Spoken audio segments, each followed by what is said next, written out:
Every organization today is investing in technology, AI, cybersecurity, automation, new payment technologies.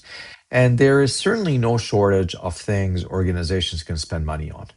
But here's something we've learned from working with businesses over the years. The organizations getting the greatest value from technology aren't necessarily the ones buying the most technology.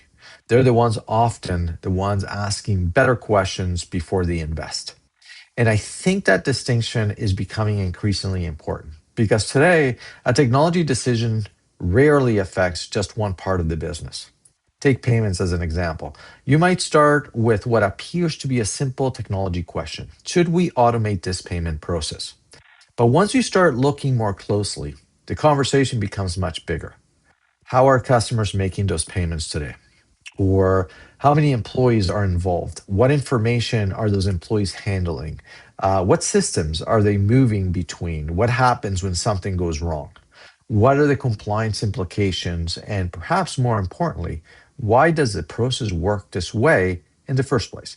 And that's why we're starting to look at payments through a much broader lens. We call it understanding how money moves. And the idea behind it is actually quite simple.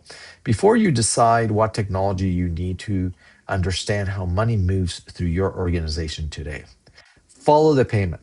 From the moment the customer decides to pay, through every person, process, system involved, all the way through to completion.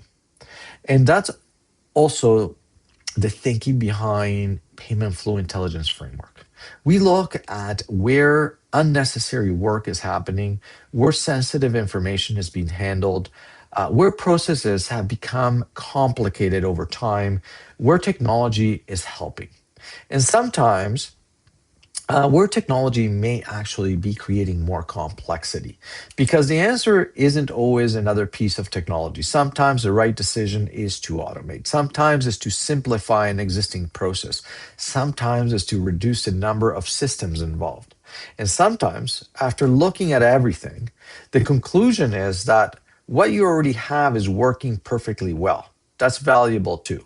Because good technology strategy isn't about constantly replacing things. It's about knowing where to invest, where to simplify, and where to leave things alone.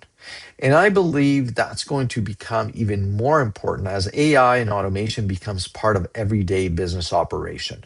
The organizations that succeed over the next 5 years won't simply be the ones that adopt the newest technologies first. They'll be the organizations that understand their operations well enough to make thoughtful decisions about where technology can actually create business value. So, if you're thinking about modernizing your payment operations, I'd suggest starting with a very simple question. How does money actually move through your organization today? That conversation may tell you much more about what you need next than starting with the technology. And if you'd like some help having that conversation, reach out to myself or our team, and we'll be happy to explore this with you. This is Bernard Crespi. Until the next time.